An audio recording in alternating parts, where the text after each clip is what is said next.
ഓശാന തിരുനാളിൽ പങ്കെടുത്ത് ഇടുക്കി പാർലമെന്റ് മണ്ഡലത്തിലെ LDF UDF സ്ഥാനാർത്ഥികൾ ജോയ്സ് ജോർജ് മൂന്നാറിലും ഡീൻ കുര്യാക്കോസ് നെടുങ്കണ്ടത്തുമാണ് ഓശാന തിരുകർമ്മങ്ങളിൽ പങ്കെടുത്തത്.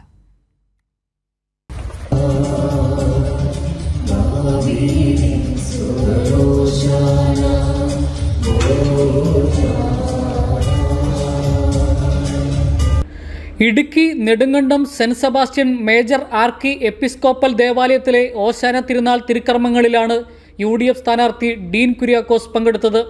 മാർ ജോർജ് ആലഞ്ചേരിയാണ് ഇവിടെ മുഖ്യ കാർമ്മികത്വം വഹിച്ചത്.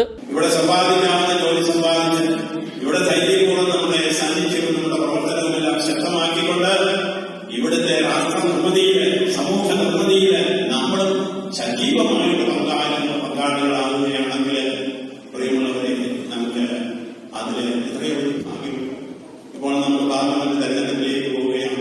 ഞാൻ രാഷ്ട്രീയം പറയാനാണ് ആഗ്രഹിക്കുന്നത്. പക്ഷെ ഇതുവരെയും നിർണായകമായ ഒരു സന്ദർഭമാണിത്. യുക്തമായ തീരുമാനങ്ങൾ എടുക്കേണ്ട ഒരു കാലഘട്ടം. മൂന്നാർ മൗണ്ട് കാർമൽ പള്ളിയിലാണ് LDF സ്ഥാനാർത്ഥി ജോയ്സ് ജോർജ് പങ്കെടുത്തത്. പ്രാർത്ഥനാ ചടങ്ങുകൾക്ക് ശേഷം പള്ളി വികാരിയെയും സന്ദർശിച്ചു. പ്രാർത്ഥനയിൽ പങ്കുചേർന്ന് മടങ്ങിയ സ്ഥാനാർത്ഥി ജോയ്സ് ജോർജിനെ മൂന്നാറിൽ ദേവികുളം MLA A രാജ സ്വീകരിച്ചു. ജോയ്സ് ജോർജ് അതിനുശേഷം മൂന്നാറിൽ CA കുര്യൻ അനുസ്മരണത്തിലും പങ്കെടുത്തു. കൈരളി ന്യൂസ്, ഇടുക്കി.